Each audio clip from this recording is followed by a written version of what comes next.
Assalamualaikum warahmatullahi wabarakatuh. Bismillahirrahmanirrahim. Alhamdulillahi rabbil alamin. Wassalatu wassalamu ala ashrafil anbiya'i wal mursalin wa ala alihi wa sahbihi ajma'in, amma ba'du. Saudara-saudara kaum muslimin rahimakumullah, salah satu dari misi Islam ialah mengangkat harkat dan martabat manusia yang sebelumnya dibedakan oleh warna kulit, oleh suku bangsa dan bahasa. Seluruhnya diikat dengan satu akidah, menghilangkan perbedaan akibat warna kulit, suku bangsa dan bahasa. Termasuk dalam upaya itu betapa Islam telah mengangkat harkat dan martabat kaum wanita. Maka pada pertemuan kali ini kita akan membicarakan tentang peranan wanita sepanjang pandangan agama. Sebelum Islam datang, nasib perempuan nyaris hanya berputar di segitiga saja: dapur, sumur, kasur. Kasur, sumur, dapur. Seolah-olah wanita terpaut dengan tiga itu tadi. Seolah-olah wanita tidak bisa berbuat lebih banyak daripada itu. Bahkan di tengah masyarakat jahiliyah, bayi perempuan mendatangkan aib sehingga mereka lalu dikubur hidup-hidup. Maka datang Islam dengan tegas mencanangkan satu revolusi yang mengangkat harkat dan martabat kaum wanita. Nabi bersabda, "An-nisa'u imadul bilad, iza saluhat saluhal bilad, wa iza fasadat fasadal bilad." Wanita adalah tiang negara. Jikalau baik wanita, baiklah negara. Jikalau rusak wanita, hancurlah negara. Dalam berbagai ayat Al-Quranul Karim menjelaskan tentang wanita dan peranannya. Al-Quran bercerita tentang Siti Hawa. Al-Quran bercerita tentang anak perempuan Nabi Adam, Iklimah dan Labuda, yang menyebabkan Habil dan Qabil saling berbunuh-bunuhan. Al-Quran menceritakan bagaimana ibunya Nabi Musa mendapat wahyu untuk menghanyutkan anaknya di hilir sungai Nil. Al-Quran bercerita tentang Siti Maryam, ibu daripada Nabi Isa. Al-Quran bercerita tentang dua putri Nabi Yusuf, yang akhirnya salah satunya menjadi istri daripada Nabi Musa. Pun Al-Quran bercerita tentang Ratu Balkis, seorang wanita yang menjadi penguasa di negeri Sabah, yang demikian besar pengaruhnya dan wawasannya. Dan banyak lagi Al-Quran menceritakan keadaan kaum wanita, sampai-sampai dalam Al-Quran ada satu surah yang dinamakan surah An-Nisa. Ini seluruhnya berarti bahwa Al-Quran telah menempatkan kaum wanita dalam satu posisi yang mulia dan terpuji. Al-Quran memberikan emansipasi, bahwa wanita berhak mengejar kemajuan sebagaimana halnya kaum laki-laki. Tetapi sungguh pun demikian, Al-Quran tetap memberikan batasan-batasan sepanjang emansipasi itu tidak bertentangan dengan kodrat kewanitaan itu sendiri. Kalau persamaan dan kemajuan, kalau emansipasi dan hak asasi sudah tidak sesuai lagi dengan kodrat kewanitaan, pada akhirnya bukan mengangkat harkat dan martabat kaum wanita, justru malah merendahkan derajat dan martabat kaum wanita itu sendiri.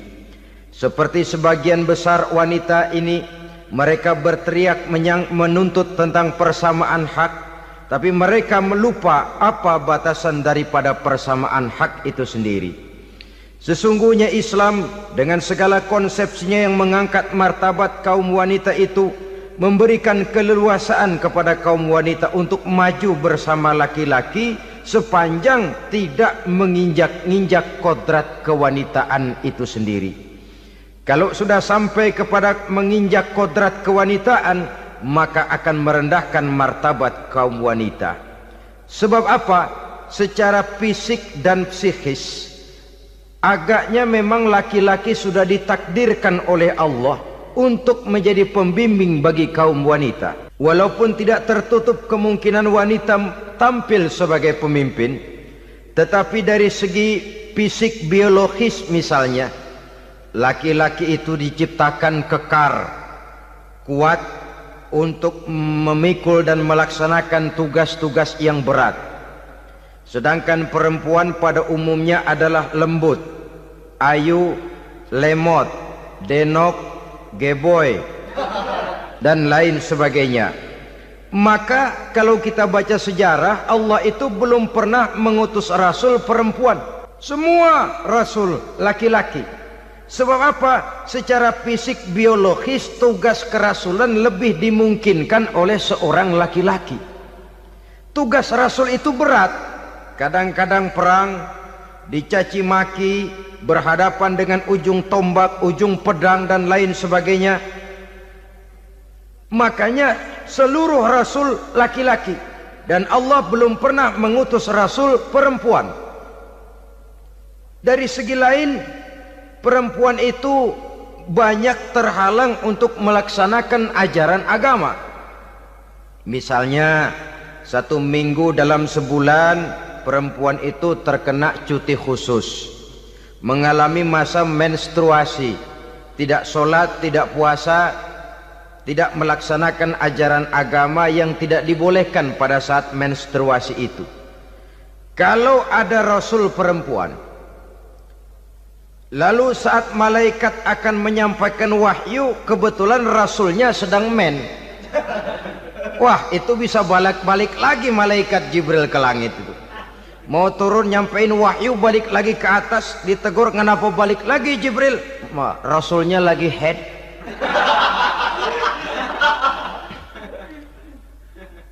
Atau pada saat agama dalam bahaya, agama dalam hinaan, agama dalam ancaman, rasulnya perempuan kebetulan sedang hamil besar. Apa lalu perang ditunda?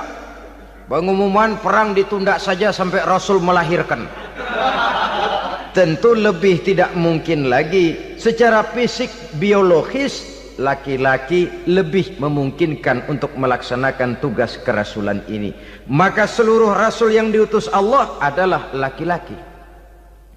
Saudara hadirin yang saya muliakan, sungguh pun demikian, Islam itu mengangkat martabat wanita sedemikian tinggi sebagai tiang negara yang menentukan jatuh dan bangunnya negara, yang ikut mewarnai bahkan menjadi warnanya suatu negara. Walaupun peranannya memang tidak begitu kelihatan, tapi sesungguhnya amat sangat menentukan.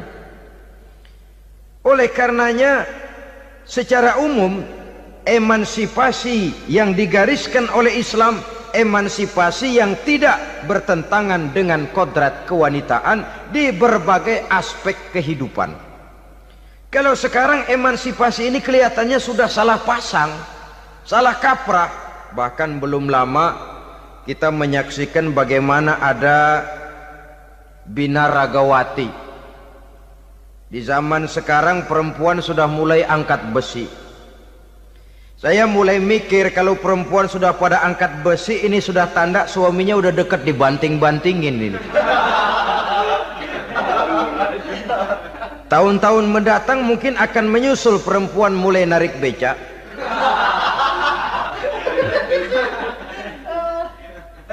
Nampaknya kan sudah tidak lagi mengindahkan kodratnya sebagai wanita.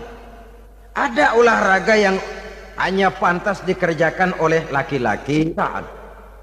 Oleh karena itu pada kesempatan ini kita akan mencoba melihat peranan wanita dari berbagai dimensinya. Yang pertama, peranan wanita sebagai istri. Adalah Rasul memilih istri pertamanya Sayyidatuna Khadijah radhiyallahu anha. Kalau pilihan utama beliau pertama kali nikah dengan Siti Khadijah, jelas itu pilihannya bukan karena kecantikan. Kenapa? beliau nikahi Siti Khadijah dalam usia 40 tahun Khadijah dan 25 tahun Rasul. Statusnya janda pula. Kalau beliau seorang pemburu kembang, pemburu bunga, kenapa mesti nikah dengan janda berumur 40 tahun? Sedangkan beliau waktu itu masih berumur 25 tahun. Apa sasaran utamanya? Bisa kita lihat nanti. Setelah beliau diangkat menjadi Rasul, ternyata Khadijah lebih daripada seorang istri. Beliau masuk ke dalam staf Nabi. Orang lain beliau belum beriman, beliau malah beriman lebih dahulu sebagai perempuan pertama yang masuk Islam. Orang lain memusuhi Nabi, beliau malah mengorbankan hartanya untuk membantu perjuangan Nabi. Istri setia semacam ini dengan peranannya sebagai istri yang sedemikian rupa memberikan andil yang sangat besar bagi kesuksesan dan keberhasilan seorang suami. Yakinlah saudara, tidak ada seorang suami bisa meraih sukses yang besar, jadi apapun dia, profesi apapun yang dipegangnya, apa dokter, apa insinyur, apa pejabat pemerintah, apa politikus, apa ekonom, apa budayawan, apa kiai, apa mubalik, tidak ada yang bisa meraih sukses yang besar tanpa peran serta istrinya, walaupun tidak begitu kelihatan dan nampak oleh pandangan mata yang zahir. Sebaliknya, seorang istri bisa mempengaruhi suaminya. Seorang suami yang jujur, polos, lugu, sederhana bisa jadi koruptor ulung kalau didorong-dorong oleh istrinya. Seorang istri Pak Lurah memang tidak ikut mengatur kelurahan, tapi dia bisa mewarnai suaminya. Seorang istri gubernur memang tidak ikut mengatur provinsi, tapi dia bisa mewarnai suaminya. Sepanjang warnanya positif, tentu sangat baik dan sangat diharapkan. Tetapi kalau warnanya negatif, kiamatlah akibatnya umat ini. Oleh sebab itu, peran pertama dari kaum wanita sesungguhnya adalah sebagai istri yang mendampingi suami untuk mengolah dan melaksanakan tugas-tugas besar. Dari seorang yang paling kecil sampai kepada seorang yang punya jabatan paling tinggi sekalipun, pengaruh dan peranan istri memang sangat menentukan. Saudara hadirin kaum muslimin rahimakumullah, itulah sebabnya Nabi menikah dengan Siti Khadijah. Dan lebih dari itu, sebelum menikah dengan Nabi, Siti Khadijah itu sudah terkenal sebagai pengusaha wanita, business girl kalau bahasa sekarang ini. Bahkan jaringan-jaringan bisnisnya tidak hanya Mekah saja, tidak hanya antar kota, bahkan sudah antar negara, dari Mekah ke Syam, dari Mekah ke Madinah dan lain sebagainya, yang bahkan kita tahu Rasul pada mulanya pun ikut membantu perdagangannya Siti Khadijah radhiyallahu anha ini. Jadi kalau bercermin dari karier Siti Khadijah, boleh saja wanita bergerak di bidang bisnis, asal memang profesi, bukan karena dengan senjata dan modal kecantikan lalu membujuk dan merayu orang sampai telap sehingga bisnisnya berjalan lancar dengan jalan menjual kecantikannya. Tidak, bergerak di bidang bisnis yang memang profesinya di situ. Tidak ada salahnya. Bisa saja perempuan menjadi bisnis girl seperti yang dicontohkan oleh Siti Khadijah radhiyallahu anha ini. Sebab itu, kontes-kontesan yang hanya bertitik kepada rupa yang ayu saja, rupa yang cantik saja, sesungguhnya bukan hanya tidak bermanfaat, tapi saya pikir juga sangat tidak mendidik. Yang mengajar anak-anak remaja putri kita untuk berlomba-lomba hidup dalam kepalsuan. Alis mata palsu, hidung pesek dimancungin palsu, operasi plastik. Alis matanya dikerik bikin yang palsu, tai lalat lagi bikin yang palsu, gincu bibir dimerahin palsu. Seluruhnya hidup dalam kepalsuan. Akan lebih baik kalau kita ini misalnya mengadakan kontes yang menitik beratkan kepada ketinggian IQ, kecerdasan, kemampuan, skill, keahlian dan kemampuan. Tidak hanya dititik beratkan kepada rupa yang ayu dan cantik semata-mata. Sebab di samping manfaatnya diragukan, juga sangat tidak mendidik buat generasi yang akan datang. Terutama ibu-ibu, peran utama wanita sesungguhnya adalah sebagai istri mendampingi suami dalam melaksanakan tugas-tugas besar. Satu hari serombongan ibu-ibu pernah datang menghadap Rasul mengajukan satu resolusi, protes kalau bahasa kita sekarang. Ya Rasul, ada apa bu? Kalau laki-laki sih enak. Enak bagaimana? Iya, kalau orang laki-laki sholat, perempuan sholat. Laki-laki puasa, perempuan puasa. Laki-laki pergi haji, perempuan pergi haji. Laki-laki menuntut ilmu, perempuan bisa menuntut ilmu. Tapi kalau laki-laki pergi jihad, perang membela agama, kami perempuan tidak bisa ikut jihad perang di medan pertempuran. Padahal pahala jihad sangat besar dan kami ingin mendapat pahala jihad. Tidak adil kalau begini ya Rasul, izinkan kami pergi jihad.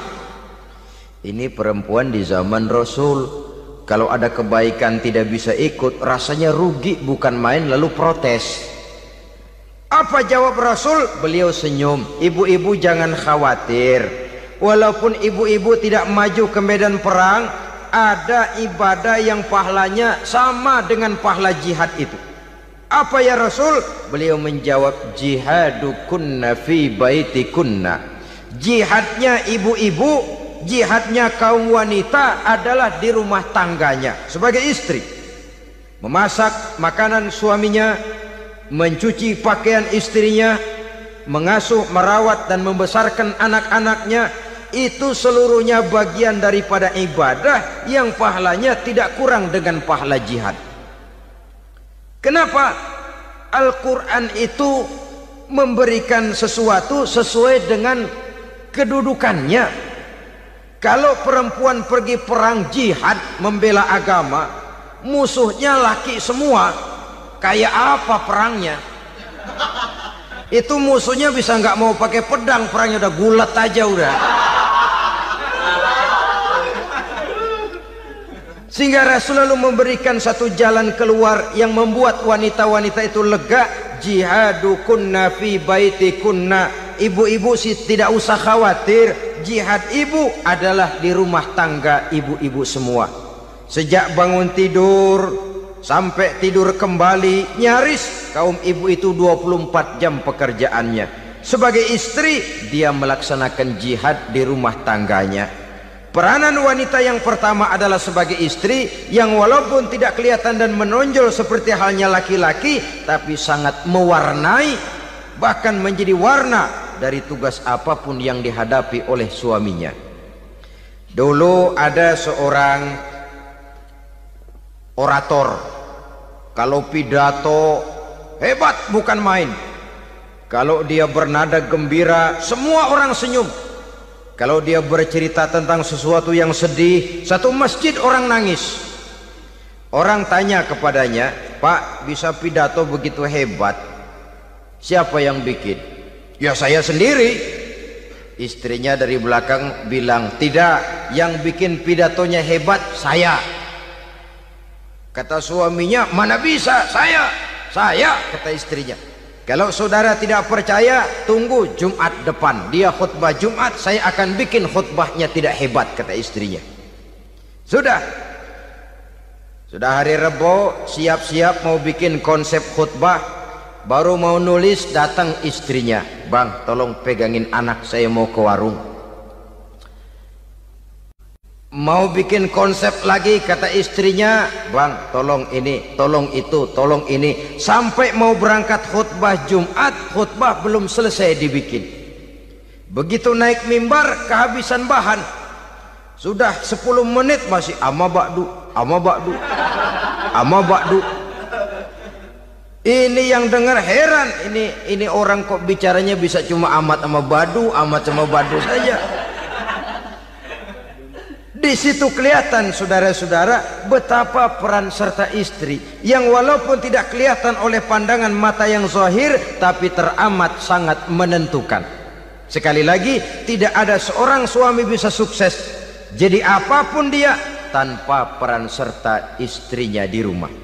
Tidak ada kemajuan yang bisa diperoleh kalau tidak karena peran serta istrinya di rumah.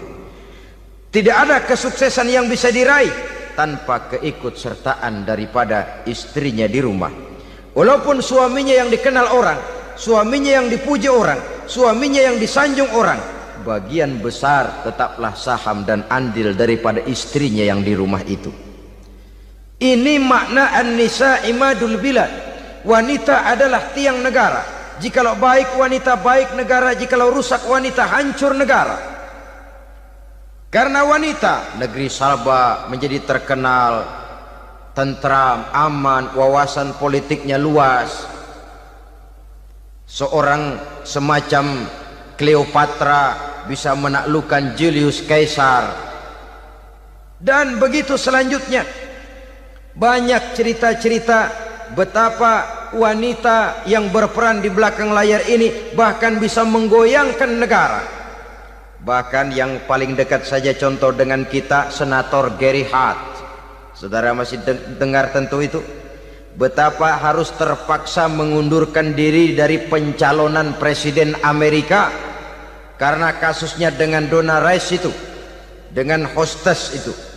Betapa di sini seorang perempuan atau seorang wanita sanggup membongkar seseorang yang punya masa depan ceria untuk menuju kursi kepresidenan dari suatu negara adidaya seperti Amerika, bisa gagal berantakan karena skandalnya itu. Apa penyebabnya? Wanita. Tapi wanita juga bisa menyebabkan menjadi cambuk majunya laki-laki. Wanita juga bisa menghancurkan dan mengubur laki-laki.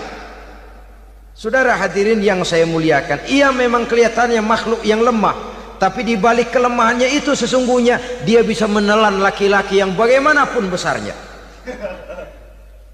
Saudara-saudara kaum muslimin rahimakumullah, terutama ibu-ibu yang saya hormati, jadi peranan yang pertama wanita sebagai seorang istri. Yang kedua, wanita sebagai ibu. Ini juga sangat besar pengaruhnya dalam membentuk generasi masa yang akan datang. Bapak oleh karena kesibukan tugasnya tentu lebih banyak di luar rumah. Yang nyaris 24 jam di rumah itu ibu. Bagaimana dia merawat anaknya, bagaimana dia menaruh perhatian terhadap anaknya, bagaimana ia melimpahkan kasih sayang kepada anak-anaknya, akan membentuk kepribadian anak dan artinya membentuk generasi yang akan datang. Kalau seorang ibu sudah cuek-cuek saja kepada anaknya, padahal Quran mengatakan al-jannatu tahta aqdamil ummahat, surga di bawah telapak kaki ibu. Hadis ini bisa kita artikan macam-macam. Pertama, anak tidak akan mendapat kebahagiaan tanpa ridho daripada ibunya. Kedua, ibu adalah wanita agung yang harus ditaati. Ketiga, neraka atau surga anak bergantung kepada ibu, bagaimana dia mewarnai anak. Kalau ibunya cuek-cuek saja sama anaknya, dan sering jadi contoh klasik, kalau anak ayamnya beduk maghrib belum pulang, satu RT dicariin, hansip diundang, kalau perlu dan ramil dilaporin. Tapi kalau anak gadisnya jam 12 tengah malam belum pulang, ibu tenang-tenang saja Pak. Tidak tergerak dan tidak tertarik hatinya. Ya tentu tidak semua. Kalau sudah begitu, bukankah hakikatnya ibu sudah menciptakan neraka buat anaknya sendiri?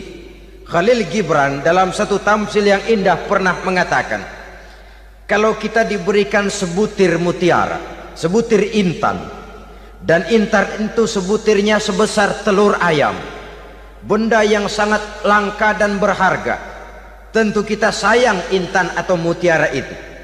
Kita jaga baik-baik, kita simpan dalam kotak, kotaknya kita kunci, kotak itu kita simpan di dalam lemari, lemarinya kita kunci lagi. Lemarinya ada di dalam kamar, kamarnya pakai pintu, pintunya kita kunci lagi. Kamar itu ada dalam rumah, rumahnya pakai pintu, dikunci lagi. Kemudian rumahnya pakai pintu gerbang besar, gerbangnya juga digembok lagi. Untuk menjaga intan itu jangan sampai hilang, begitu usaha kita berlapis-lapis. Dan intan itu sudah diberikan kepada kita, kata Khalil Gibran. Apa dia? Anak-anak yang diamanahkan Allah kepada kita. Itu intan-intan mahal, itu mutiara-mutiara pilihan yang dititipkan dan diamanahkan untuk kita jaga sebaik-baiknya. Haruskah dia sia-sia di tangan kita? Haruskah dia merana jatuh di tangan ibu yang tidak punya tanggung jawab? Saudara hadirin yang saya muliakan, oleh karenanya peranan sebagai ibu ini sangat menentukan bagi pembentukan generasi yang akan datang. Salah ibu mengarahkan anak, akan lahir generasi mendatang yang tidak kita harapkan. Sehingga Nabi bersabda, kullu mauludin yuladu 'alal fitrah fa abawaihi yuhawwidanihi aw yunassiranihi aw yumajjisanihi. Setiap bayi dilahirkan dalam keadaan suci.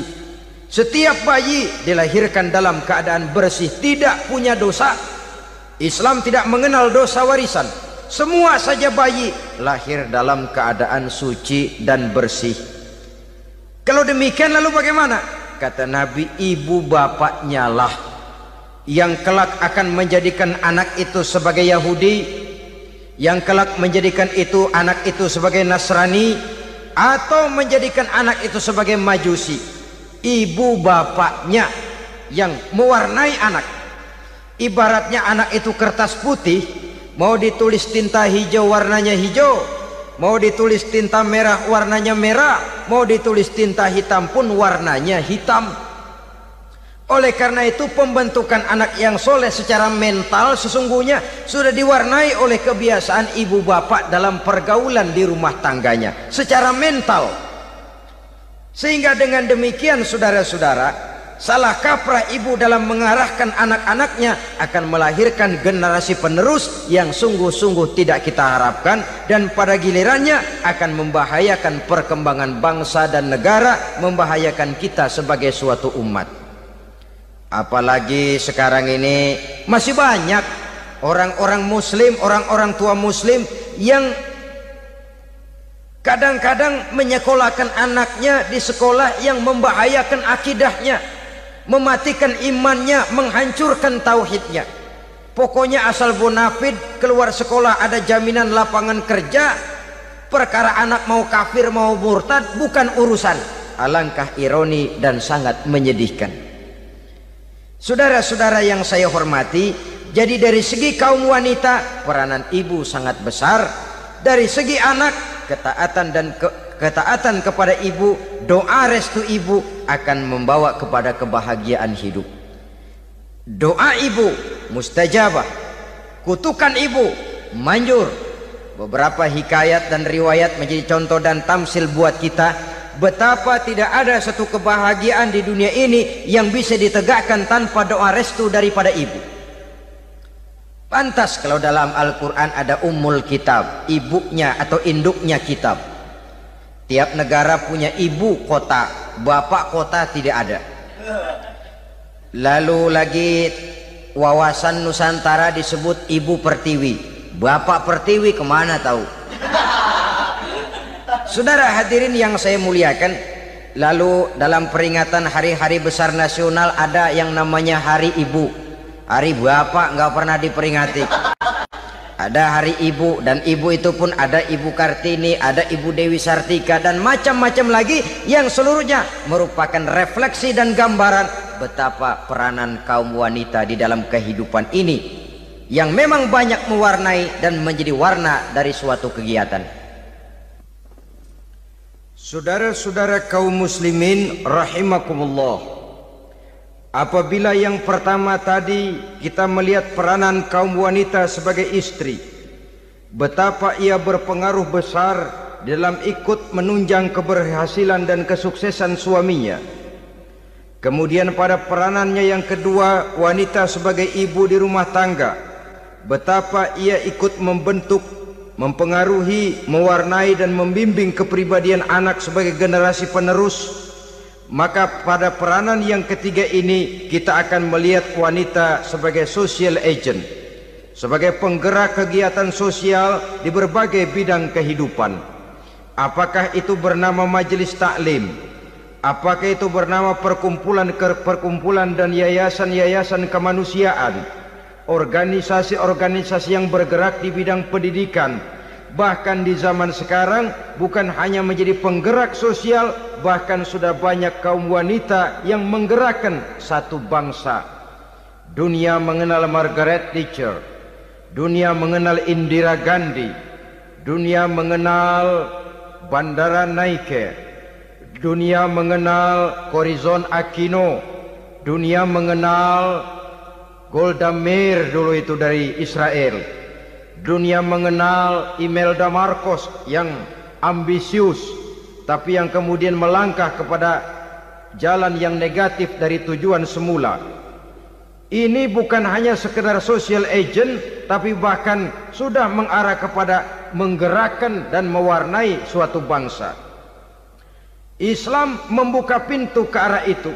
Wanita duduk dan berfungsi sebagai social agent, mengurus berbagai macam perkumpulan yang bertujuan kepada kebajikan, menyantuni yatim piatu, memelihara kesehatan, menyayangi binatang, memelihara kelestarian lingkungan dan lain sebagainya. Islam membukakan pintu sepanjang peranan sebagai istri dan sebagai ibu tidak diabaikan.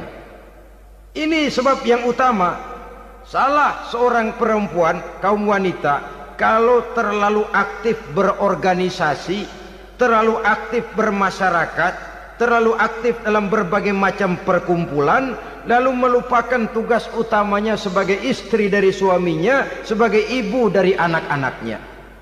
Ibu asik rapat sana rapat sini, anak tidak pernah diajak rapat, akhirnya si anak bikin perkumpulan sendiri, rapat menurut versi mereka, sehingga akibatnya yang timbul anak merasa kurang diperhatikan oleh ibunya. Ngaji bagus, tapi kalau sepanjang hari ngaji saja, suami pulang mau makan tidak ada makanan, mau berganti pakaian belum lagi ditriska pakaiannya, tentu ini melupakan fungsi yang utama.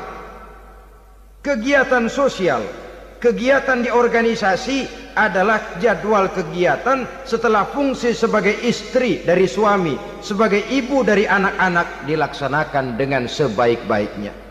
Bukan tidak baik ngaji, kalau dari ngaji ke ngaji saja, bangun tidur ngaji, jam 7 ngaji, berangkat jam 11, sholat zuhur berangkat ngaji lagi, pulang sore, malam ngaji lagi.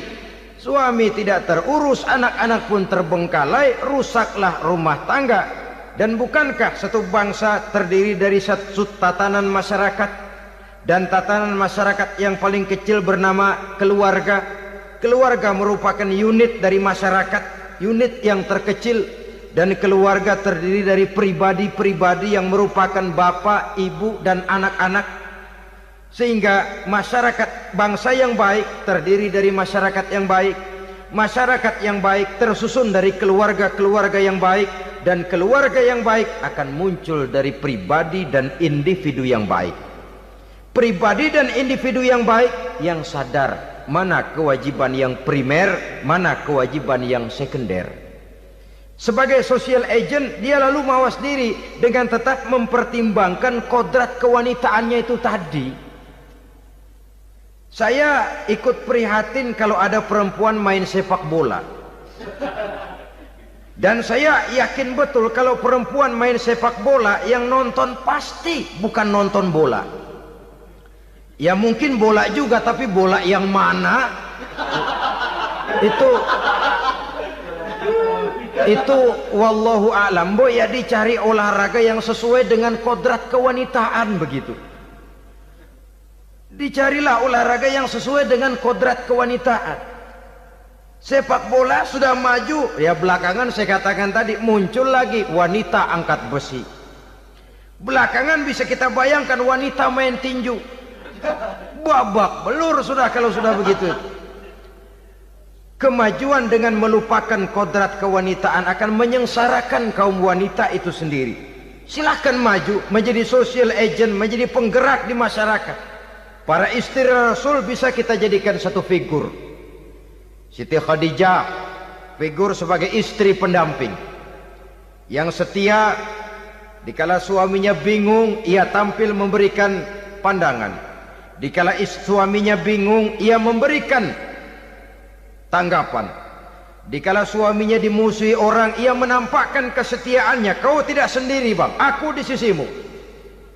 Dikala jiwanya gelisah ketika pertama kali menerima wahyu berhadapan dengan malaikat Jibril, Khadijah yang menghibur. Kalla ma yukhzikallahu abada. Tidak apa-apa bang, Allah tidak akan menyusahkan kau untuk selamanya. Tenang sajalah, tenang. Abang orang baik-baik, Allah tidak akan menyengsarakan abang. Peran sebagai istri. Dan Rasul mantap. Sehingga bertahun setelah Khadijah wafat selalu terkenang dan dikenang oleh Rasul. Pernah satu saat beliau itu seperti orang melamun. Aisyah tanya, kok seperti ngelamun bang? Iya, kata Rasul, saya seperti mendengar suara terompahnya Khadijah di surga. Padahal Khadijah sudah lama wafat. Aisyah mendengar itu rada sedikit manyun. Kata Aisyah, bang, cukup sekali ini saja, jangan sebut-sebut lagi nama itu ya. Cemburu rupanya. Ya soal cemburu sih nggak bini Nabi, nggak bini kita, namanya cemburu. Perempuan mesti ada. Apa jawab Rasul? Ya Humairah, Aisyah, haruskah saya melupakan seseorang yang dikala orang lain memusuhi saya, dia mati-matian membela saya. Dikala orang lain mau membunuh saya, dikorbankan hartanya untuk membantu perjuangan saya. Mestikah saya melupakan orang yang begitu baik? Tidak Aisyah. Sepanjang nafas masih ada, sepanjang itu saya tidak akan bisa melupakan Khadijah sayang. Peran sebagai istri Khadijah ini, peran sebagai istri. Suaminya bingung, istrinya memberikan hiburan. Kadang kan tidak, suami bingung, istri bingungan lagi. Ya sudah, mari ramai-ramai kita bingung sudah.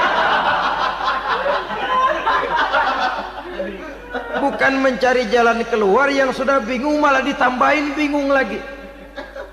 Saudara hadirin yang saya hormati, lalu figur Siti Aisyah, muda, cantik, kreatif, cerdas.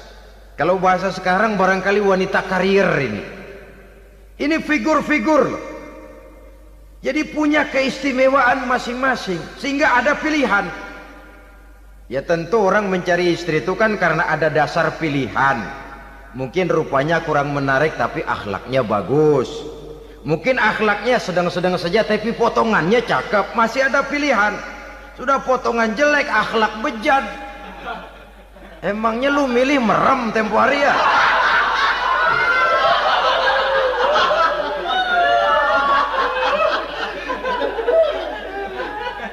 Sudah nggak ada pilihan apa-apa. Lalu ada istri yang punya keistimewaan karena sifatnya yang sabar, ada yang wataknya itu pemurah, ada yang sifatnya itu belas kasih.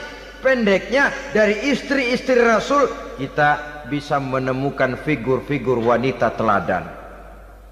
Sehingga keliru kalau kaum orientalis barat mengatakan Rasulullah itu katanya sesungguhnya adalah seorang seks mania, istrinya banyak. Oh ini memang bajingan ini orientalis ini. Kalau Rasulullah itu seorang seks mania, tentu yang dinikahinya itu pertama jelas gadis semua, yang kedua tentu cantik-cantik semua.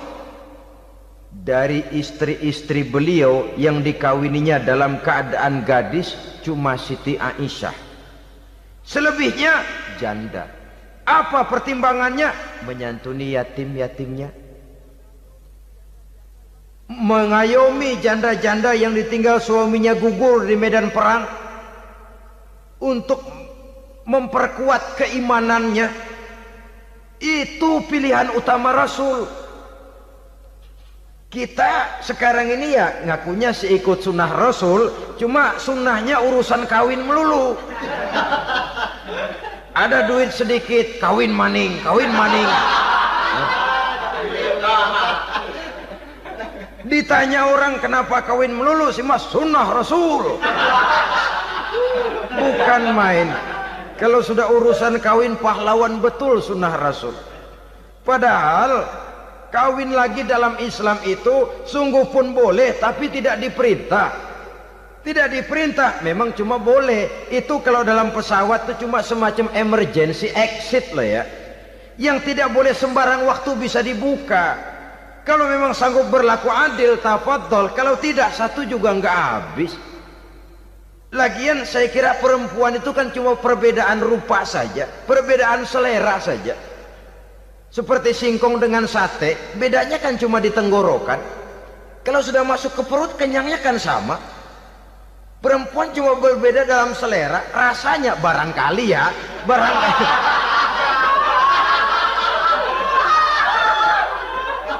Barangkali tidak jauh beda. Saudara hadirinlah, Islam ini mengatur lewat pintu yang dinamakan nikah itu tadi, sehingga dengan demikian bisa dinikmati secara tenang, tentram. Tidak usah manusia ya, kucing saja. Coba lihat kucing. Kalau ikan dia boleh nyolong, kucing itu boleh curi, makannya nggak tenang kucing. Coba lihat ini. Asal dia nyolong ikan, makannya juga mindik-mindik. Matanya nengok kiri, nengok kanan. Ada sedikit gerusak, kabur. Secara nalurinya kucing tahu kalau ini ikan curian, makannya nggak tenang dia. Tapi kalau ikan kita kasih, kucing anteng, geledek juga nyamber, manteng aja dia. Nalurinya mengatakan ini ikan dikasih sama yang punya, tenang dia. Saudara hadirin yang saya hormati, orang juga gitu. Kalau hubungan suami istrinya sudah sah, diikat dengan akad nikah, tenang, anteng, nggak gerasak gerusuk, nggak kayak diubur-ubur maling, anteng aja. Dan yang ngintip juga cuek aja udah. Biarin aja dia ngintip, capek sendirilah.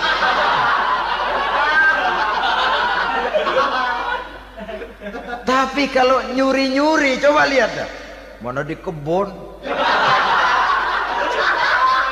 banyak nyamuk, Hansip mukul tiang listrik, dia yang bingung. Islam ini sesungguhnya memudahkan jalan, saudara-saudara. Jadi sebagai social agent, wanita bisa berperan untuk itu. Apalagi untuk hal-hal yang menyangkut wawasan kemanusiaan, di mana kaum wanita karena emosinya lebih tinggi daripada kaum laki-laki, dia sangat peka terhadap masalah-masalah yang menyangkut kemanusiaan. Hatinya mudah tergugah, perasaannya cepat terenyuh. Dengan penderitaan dia cepat tergugah. Dia bisa menjadi social agent tanpa harus melupakan fungsi utama sebagai istri dan sebagai ibu dari anak-anaknya, sebagai istri dari suaminya. Saudara hadirin yang saya muliakan, dahulu Al-Quran pernah menceritakan betapa istri-istri pembesar di istana mewah di zaman Nabi Yusuf, kalau istilah sekarang nyonya-nyonya jet set, nyonya-nyonya VIP, betapa mereka mau memporak-porandakan keimanan seorang pemuda seperti halnya Nabi Yusuf alaihi salam. Dan Nabi Yusuf kemudian ternyata tidak mau jadi gigolo yang kerjanya hanya menyenangkan wanita-wanita jet set kelas VIP ini tadi. Sesungguhnya ini cuma satu simbol yang kejadiannya bisa saja terjadi pada zaman modern dalam versi dan kondisi yang berbeda.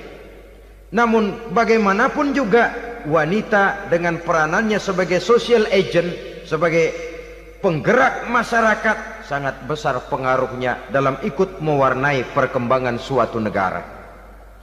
Seorang suami perlu memberikan dorongan kalau istrinya aktif di bidang sosial, asal dengan catatan saja, fungsi sebagai istri, fungsi sebagai ibu, jangan sampai terlantar karenanya. Bahkan saya katakan tadi, di zaman sekarang wanita tidak lagi hanya berfungsi sebagai social agent, bahkan sebagai national agent, penggerak dari satu bangsa. Muncul wanita-wanita yang jadi menteri, yang jadi anggota DPR, bahkan yang jadi kepala desa dan lain sebagainya. Secara umum memang ar-rijal qawwamuna 'alan nisa. Laki-laki adalah pembimbing bagi kaum wanita karena kelebihan fisik biologis, kelebihan kemampuan intelektual dan lain sebagainya. Namun wanita pun boleh saja menjadi social agent sepanjang catatan yang saya sampaikan tadi. Jangan sampai melupakan kodrat kewanitaan, jangan sampai mengalahkan fungsi sebagai istri dari suaminya, sebagai ibu daripada anak-anaknya. Nah, kemudian fungsi yang keempat di bidang ilmu pengetahuan. Islam memberikan kesempatan yang sama kepada kaum wanita. Thalabul ilmi faridatun ala kulli muslimin wa muslimatin. Menuntut ilmu itu wajib hukumnya bagi orang Islam, baik laki-laki maupun perempuan.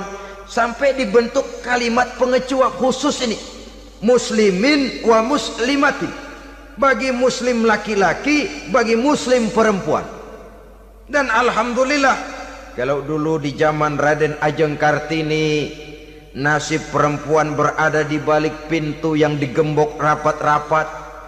Siklusnya berputar cuma sumur, dapur, kasur, kasur, sumur, dapur, dapur, sumur, kasur. Melingkar di situ satu saja peranan kaum wanita. Memberontak jiwa Raden Ajeng Kartini, menuntut persamaan bahwa wanita berhak maju sama dengan laki-laki. Entah Islam sejak 14 abad yang lalu sudah mencanangkan ini, menuntut ilmu wajib bagi laki-laki dan perempuan beragama Islam. Orang Islam baik dia laki-laki, baik dia perempuan, wajib menuntut ilmu. Ilmu dalam artian umum, tidak hanya sekedar fikih tauhidnya, ya di bidang kedokteran, di bidang teknik, di bidang hukum dan lain sebagainya. Ini yang perlu dibanggakan. Kalau perlu, ini yang perlu diadakan kontes. Kontes IQ, wanita yang paling berprestasi di bidang ilmiah, wanita yang punya prestasi di bidang menjaga kelestarian lingkungan hidup, wanita yang punya prestasi menggerakkan sosial, menyantuni yatim piatu, memelihara kesehatan. Adakan kontes macam itu untuk mendorong. Ini enggak, kalau kontes yang diukur betis, bibir, pinggul, payudara, lubang hidung, ukur sekalian kita. Apa manfaatnya dan apa unsur pendidikan yang ada di dalamnya? Tidak menguntungkan, tidak mendidik, dan tidak membawa manfaat. Kecuali lalu yang timbul pola hidup konsumen, pola hidup konsumer, pola hidup yang material, pola hidup yang wah, pola hidup yang gemerlapan.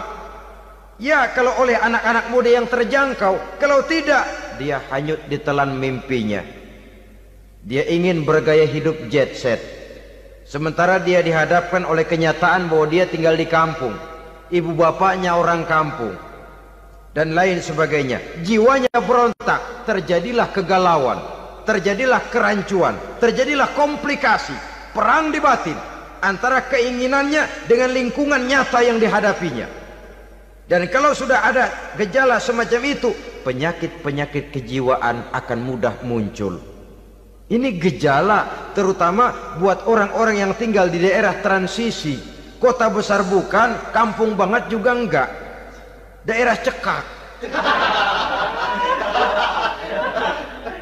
Akibatnya gayanya ya sering gaya enggak karu-karuan, gaya kepalang tanggung jadinya. Saudara hadirin yang saya muliakan, akhirnya apa? Santri tapi lagunya kayak koboi. Koboi tapi sesungguhnya santri. Saudara hadirin yang saya hormati, dengan demikian maka di bidang ilmu pengetahuan wanita mempunyai peranan yang sangat besar. Dia bisa tampil dengan karya-karya ilmiahnya yang membawa manfaat bagi perkembangan agama, bangsa dan negaranya. Majulah kaum wanita dengan ilmu pengetahuan, tuntutlah ilmu seluas-luasnya. Kita hidup di satu negara yang merdeka, kita beragama yang memberikan satu keyakinan bahwa menuntut ilmu merupakan kewajiban, bahwa peranan wanita tidak hanya di belakang dapur, lain sebagainya yang seluruhnya terpantul dari dinamika kehidupan kaum wanita. Saudara-saudara kaum muslimin rahimakumullah. Kemudian yang kelima, peranan wanita dalam bidang agama. Kita bersyukur sekarang ini gejalanya dimanapun pengajian, biasanya lebih ramai pengajian ibu-ibu dari bapak-bapak. Peringatan hari-hari besar keagamaan, biasanya lebih ramai ibu-ibu daripada bapak-bapak. Pengajian ibu lebih ramai. Padahal kalau bicara sibuk, lebih sibuk ibu daripada bapak misalnya. Kalau sudah pengajian bapak-bapak, biasanya pengajiannya ramai cuma 3 giliran itu. Pembukaan, maulid, penutupan. Kalau sudah yang rutin pengajian tiap minggu, 3 pojok yang ngaji. Yang atu nguap, yang atu pules, yang atu ngiler.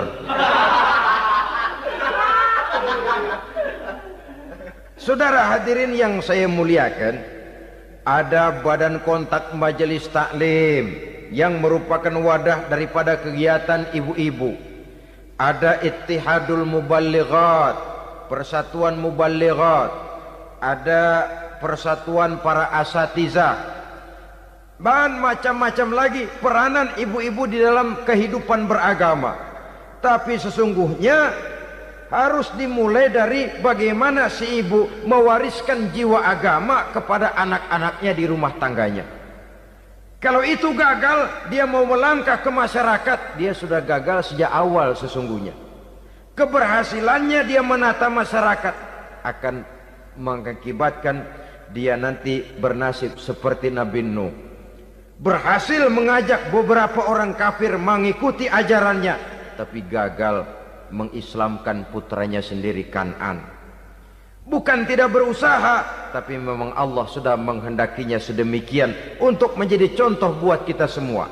Yang penting orang tua berusaha dan berikhtiar. Kalau sudah berusaha dan berikhtiar, anak ternyata memang sulit diurus, barangkali memang fotokopinya Kan'an tuh anak. Ya orang tua kalau sudah berusaha, ya tawakallah. Jangan belum berusaha lalu berkata, jangan anak kita, anak Nabi aja ada yang bengal. Ngajar tidak mau, mengajar anak tidak mau, mendidik anak tidak mau, lalu mencontoh Nabi, salah kaprah namanya. Kaum wanita bisa berperan di dalam agama. Ketika Rasul hijrah, itu kan beliau tidak langsung ke Madinah. Dari Mekah itu beliau mengambil jalan arah ke kiri menuju Gua Sur. Ini dalam strategi militer punya makna sendiri. Jenderal yang ulung, ahli strategi militer ini. Di Gua Sur sana beliau tinggal 2 hari 3 malam. Siapa yang membawa makanan ke Gua Sur? Siapa yang menjadi kurir untuk mengintai kegiatan-kegiatan Quraisy setelah Nabi berangkat hijrah? Asma, putri Abu Bakar Siddiq radhiyallahu anhu. Jadi kurir, jadi spion, membawa makanan untuk Rasul dan ayahnya di Gua Sur. Ini peranan wanita. Di tengah bahaya, di tengah keadaan posisi terjepit, Rasul di dalam gua, diamatinya keadaan Quraisy, dilaporkannya kepada Rasul. Jasa seorang wanita bernama Asma, putri dari Abu Bakar Siddiq radhiyallahu anhu. Rabi'atul Adawiyah, seorang sayyidah sufiyah, ahli tasawuf yang terkenal dengan ajaran cintanya kepada Tuhan.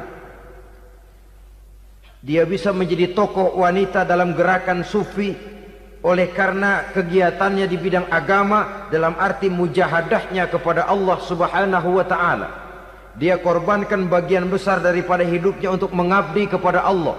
Setelah suaminya meninggal, seumur hidup dia tidak pernah nikah lagi. Bukan tidak cantik, cantik. Bukan tidak ada yang mau, banyak yang meminang. Bahkan diantaranya termasuk Sufyan Tsauri, seorang tokoh juga, pernah mencoba meminang beliau.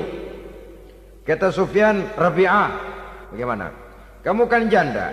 Iya. Lalu, lah saya kan duda. Jadi bagaimana? Daripada kita masing-masing sendiri-sendiri kan lebih baik kita join. Maksud kamu apa? Saya mau meminang kamu. Boleh? Tapi mas kawinnya saya minta engkau jawab 4 pertanyaan saya. Kalau bisa, diri saya seutuhnya saya berikan kepada kamu. Kalau tidak, tidak usah saja. In ajabtani fi 4 masail fa ana laka. Kalau engkau sanggup menjawab 4 pertanyaan saya, seluruh diri saya bulat-bulat saya serahkan kepada kamu. Yang pertama, Sufyan, semua orang kan bakalan mati. Iya. Ya soal mati sih sama, mati. Cuma hakikat mati kan lain-lain. Ada yang matinya itu husnul khatimah, mati baik di akhirnya. Lagi ngaji, mati. Lagi baca Quran, mati. Lagi sholat, mati. Lagi dengar ceramah, mati. Lagi sodakoh, mati. Itu mati-mati yang su'ul khatimah. Ada yang mati itu mati yang husnul khatimah, maksud saya. Ada mati itu yang disebut su'ul khatimah, jelek di penghujungnya. Lagi nyekek botol, mampus. Lagi banting kartu, plak plak, habis. Lagi makan riba, mati. Lagi zina, mati. Lagi nipu, mati. Kira-kira kalau saya nanti mati, su'ul khatimah apa husnul khatimah? Loh, saya nggak tahu, kamu mati saja belum. Tidak bisa kamu jawab, tidak bisa. Yang kedua, setelah mati kita masuk ke alam kubur. Di kubur kita akan dapat nikmat kubur atau azab kubur. Hari itu kira-kira saya dapat nikmat apa dapat azab? Saya tidak tahu. Di padang mahsyar setelah ditimbang kita dapat kitab di tangan kanan kalau baik, di tangan kiri atau dari belakang kalau jahat. Hari itu saya dapat kitab di tangan kiri apa tangan kanan? Saya nggak tahu. Yang keempat, orang akan lewat di atas sirat. Yang selamat sampai surga, yang celaka sampai ke neraka. Kira-kira saya yang selamat apa yang celaka? Wah, kata Sofyan, gua nggak tahu, udah butak dah lempangan itu deh. Kalau kau tidak tahu, Sofyan, tidak bisa jawab 4 pertanyaan ini, maaf saja, lamaranmu saya tolak dan saya tidak akan nikah. Ini yang saya khawatir. Maka dia terkenal sebagai Sayyidah Sufiyah, tokoh wanita dalam dunia sufi. Dan artinya wanita bisa berperan banyak dalam bidang agama, sebagai pengasuh majelis taklim, sebagai pengasuh yatim piatu, sebagai gerakan-gerakan keagamaan yang positif dan lain sebagainya. Ini dimungkinkan karena Islam menunjang harkat dan martabat kaum wanita. Maka majulah kaum wanita Islam Indonesia dengan tetap menjaga kodrat kewanitaannya. Inilah yang kita sampaikan pada kesempatan ini. Terima kasih atas segala perhatian. Mohon maaf atas segala kekurangan. Wassalamualaikum warahmatullahi wabarakatuh.